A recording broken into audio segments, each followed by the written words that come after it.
আসসালামু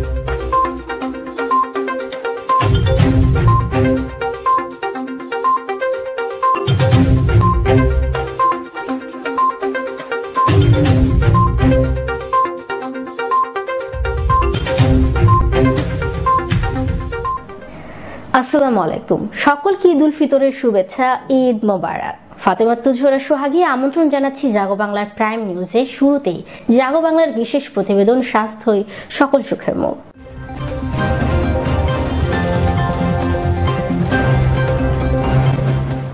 আজ থাকছে ক্যাপসিকাম বা মিষ্টি মরিচের গুণাগুণের উপর বিশেষ প্রতিবেদন।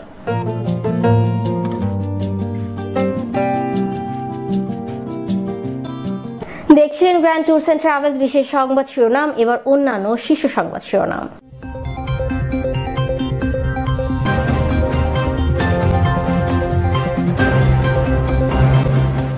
ঈদ জামাতে করোনা থেকে মুক্তির প্রার্থনা। 1 মাস সিয়াম সাধনার পর ধর্মীয় ভাব গাম্ভীর্যে ঈদ উল ফিতর উদযাপিত।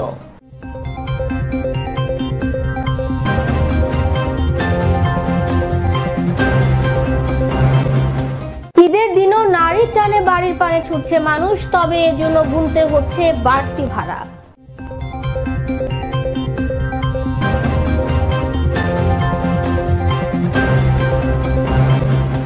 উপহারের টিকা থেকে বাংলাদেশে থাকা চীনা দেশের নাগরিকদের জন্য 30,000 ডোজ ভ্যাকসিন চেয়ে সরকারকে চিঠি দিয়েছে চীনা দূতাবাস।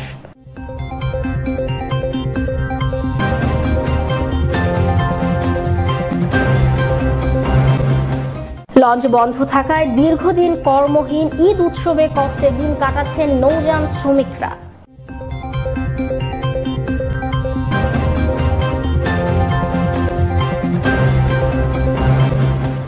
অগ্নিগর্ভ গোটা ফিলিস্তিন, আল আকসায় সহিংসতার জেরে বৃষ্টির মতো বোমা ফেলছে ইসরায়েল।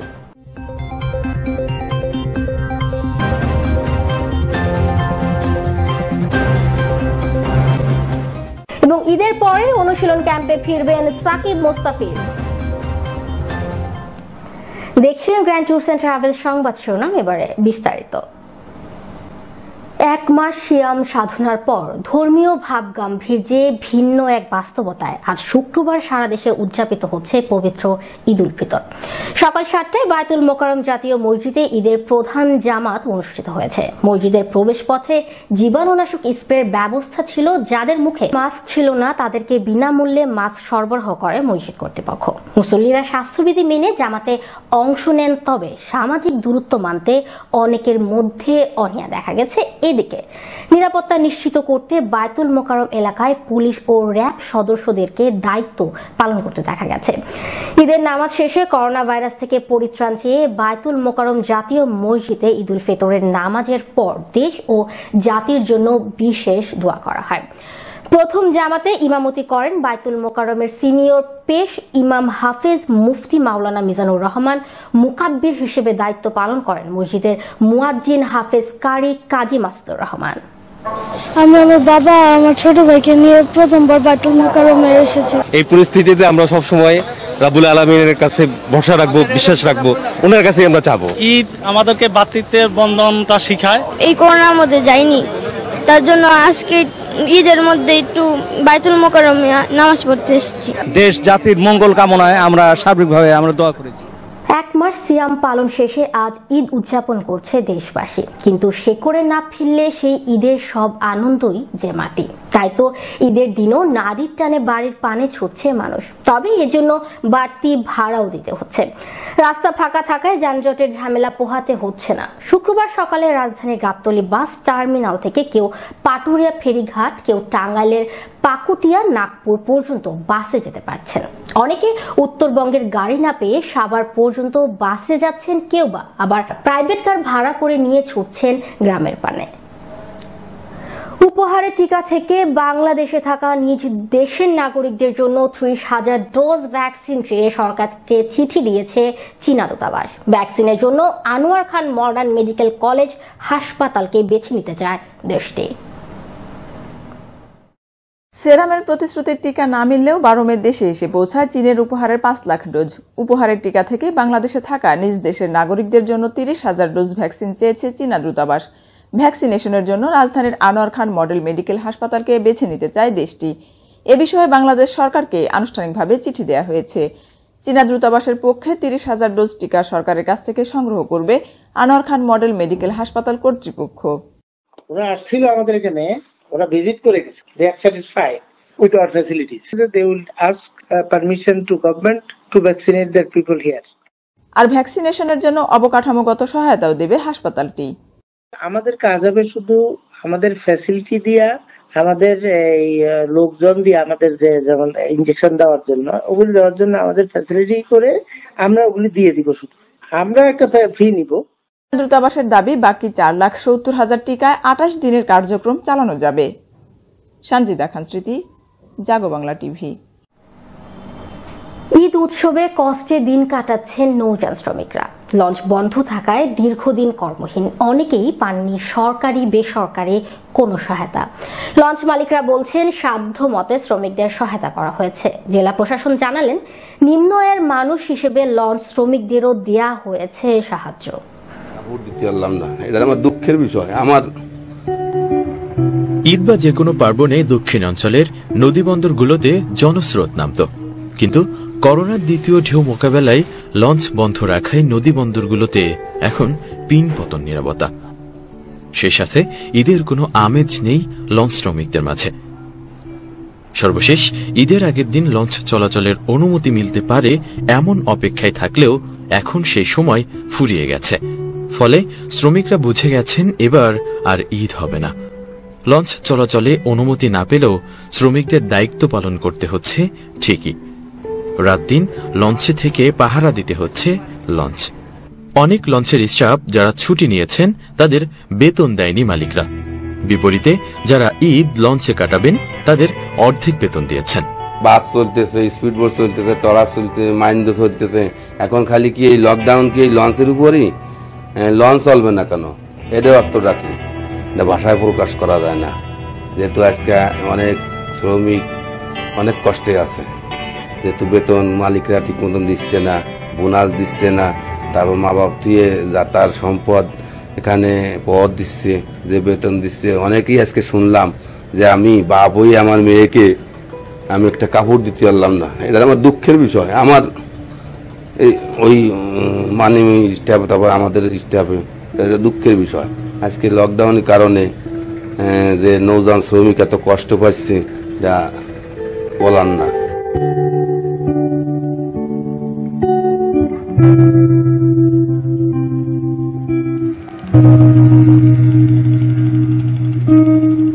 এবার জাগো বাংলার বিশেষ প্রতিবেদন স্বাস্থ্যই সকল সুখের মূল।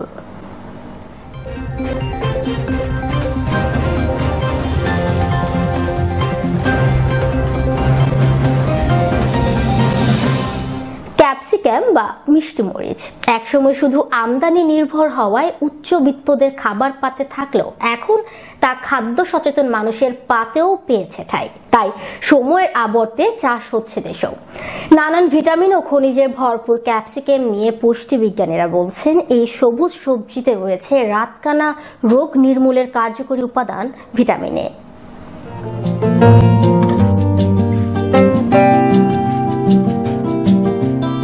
কেউ বলে ক্যাপসিকাম, কেউ বা বলে বেল পেপার, তবে মিষ্টি স্বাদের কারণে ভোজন রসিক বাঙালির কাছে এটি মিষ্টি মরিচ। অতীতে এটি উচ্চবিত্তের খাবার হলেও এখন সচেতন ভোক্তার খাবার পাতেও মিলছে এই সবজি। কৃষি মন্ত্রণালয়ের তথ্য মতে প্রতিনিয়ত বাড়ছে মিষ্টি মরিচের চাহিদা। তাই হাজার বছর ধরে পৃথিবীর বিভিন্ন জায়গায় চাষ হলেও এখন অতি মুনাফার আশায় কৃষকরা তা চাষ করছেন দেশেই। তবে শীতকালে, যদিও দেশি উৎপাদনে যোগান মাত্র 5%। গবেষণা বলছে ক্যাপসিকামে রয়েছে রাতকানা রোগ প্রতিরোধী অতি প্রয়োজনীয় উপাদান ভিটামিন এ সহ ভিটামিন ই, কে, বি6, সঙ্গে রয়েছে থায়ামিন, লুটেন ও ফলিক অ্যাসিড। আর খনিজ উপাদান ক্যালসিয়াম, আয়রন, পটাশিয়াম ও ফসফরাসের সঙ্গে জিঙ্ক, কপার, ম্যাঙ্গানিজ ও ফ্লোরাইড তো আছেই। এখানে ভিটামিন সি তে ভরপুর, তবে সবুজে এবং লাল দুইটাতেই থাকে। তবে যেটা লাল সেটাতে বেশি পরিমাণে ভিটামিন সি থাকে, আর ভিটামিন এর এটা সমৃদ্ধ। কাজে আমাদের যে শিশুরা আছে তারা রাতকানা রোগে ভোগে, এবং আমরা যদি সবজি হিসেবে তাদের সাথে যে প্রাত্যহিক যে খাবার খায় সেটাতে যদি আমরা এটাকে অ্যাড করতে পারি তাহলে আমরা এটা থেকে একটা মুক্তি পেতে পারি। তাছাড়া বিশেষ করে যে আমি বলবো যে সর্বশেষ গবেষণা দেখা গেছে যে এখানে যে একটা অ্যান্টিঅক্সিডেন্ট থাকে, বিশেষ করে চিলি পিপার, এবং এই চিলি পিপার আমাদের যে কিনা লিভার সিরোসিস, হ্যাঁ, সেটাকে আপনি প্রোটেক্ট করার জন্য একটা কার্যকরী হিসাবে বিজ্ঞানীরা। এবার আন্তর্জাতিক সংবাদ।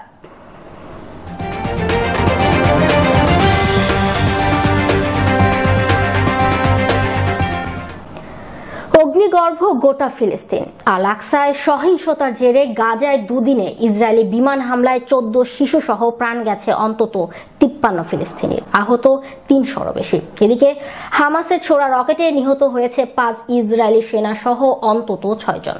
ইসরায়েলের লর্ড আসকোলান সহ বেশ কয়েকটি শহরে 2 শতাধিক রকেট হামলা চালায় হামাস। রাতে গাজা সীমান্তে ট্যাঙ্ক দিয়ে গোলাবর্ষণ শুরু করে ইসরায়েল। গাজার বিভিন্ন বসতিতে দিনভর মুহুর্মুহু বোমা ফেলে ইসরায়েলি বিমান। মঙ্গলবার রাতে হামলায় মাটির সঙ্গে মিশে যায় 13 তলা ভবনটি। সময়ের সঙ্গে বাড়তে থাকে ক্ষত চিহ্ন।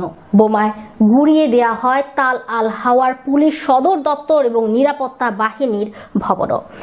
আহতদের আত্মচিৎকারে ক্রমেই ভারী হয়ে উঠেছে হাসপাতালগুলো। ইসরায়েলের আসকোলান শহরের তেল শোধনাগার, বিদ্যুৎ কেন্দ্র বিধ্বস্ত হয়েছে। আশোদ শহরে 50টি আর 15টি রকেট ছোড়া হয় ডিমোনা শহরে। রকেট হামলার পর জরুরি অবস্থা জারি করা হয়েছে ইসরায়েলের লর্ড শহরে। হামাস নেতা ইসমাইল হানিয়া বলেন, ইসরায়েলে যদি না থামে তবে আরো চড়া মূল্য দিতে হবে তাদেরকে। জেরুজালেম থেকে ইসরায়েলি বাহিনী না হটা পর্যন্ত এ লড়াই চলবে। এবার খেলার সংবাদ।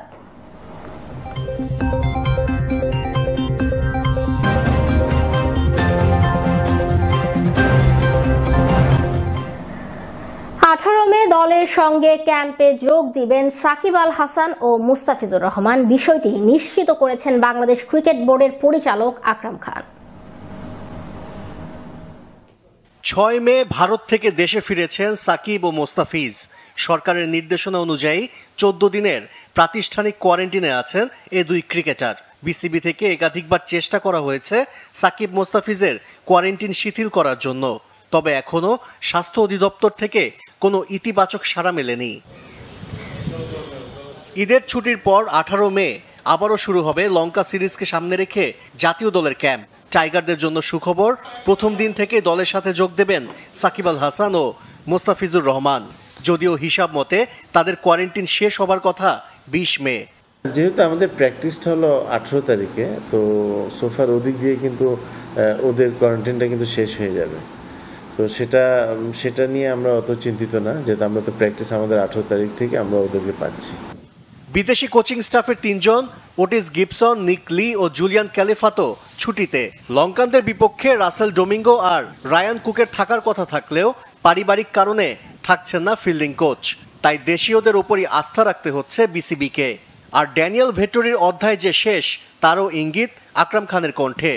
মনে হয় যে আর ওকে রিনিউ করাটা ডিফিকাল্ট হবে এই কোভিডের সিচুয়েশনের জন্য, বাট আমরা নতুন কোচ, স্পিনিং কোচ দেখছি। কেন্দ্রীয় চুক্তির নবায়নের প্রক্রিয়াও ঝুলে আছে করোনার সংক্রমণের অজুহাতে। গুঞ্জন উঠেছে 3 ফরম্যাটের জন্য করা কেন্দ্রীয় চুক্তিতে থাকছেন না সাকিব আল হাসান। তবে এখনই কেউ মুখ খুলতে রাজি নয়, অপেক্ষা লঙ্কা সিরিজের পর হতে যাওয়া বোর্ড সভায়। শ্রীলঙ্কার সাথে ওয়ানডে সিরিজের পরই আমরা কিন্তু কন্ট্রাকচুয়ালে যাব, কারা লাল বল খেলবে, কারা সাদা বলে খেলতে ইচ্ছুক, ওদের ওপিনিয়নটা নিব, তারপর আমরা কন্ট্রাকচুয়ালে যাব। এশিয়া কাপের জন্য সময় খুঁজছে এসিসি। বিসিবির সাথে যোগাযোগও করেছে তারা। সে অনুযায়ী প্রস্তুতি নিয়ে রাখছে ক্রিকেট বোর্ড। এখন পর্যন্ত আমরা জানি এশিয়া কাপ হবে। সংবাদ শেষ করার আগে গ্র্যান্ড ট্যুরস এন্ড ট্রাভেলস শিরোনামগুলো আরো একবার।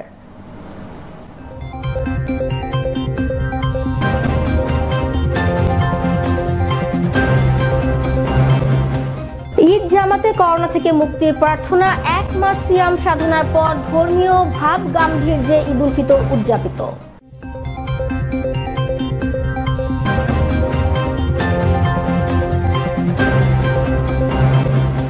ঈদের দিনও গাড়ির টানে বাড়ির পানে ছুটছে মানুষ, তবে এর জন্য গুনতে হচ্ছে বাড়তি ভাড়া।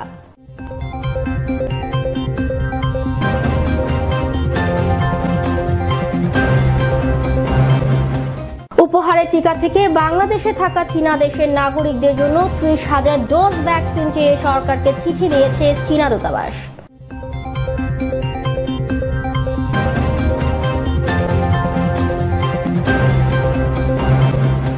লঞ্চ বন্ধ থাকায় দীর্ঘদিন কর্মহীন ঈদ উৎসবে কষ্টে দিন কাটাচ্ছেন নৌযান শ্রমিকরা।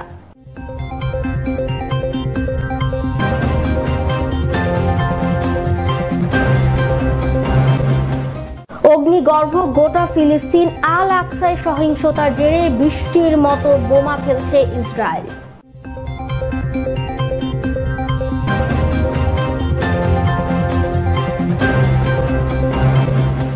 এবং ঈদের পরে অনুশীলন ক্যাম্পে ফিরবেন সাকিব মোস্তাফিজ।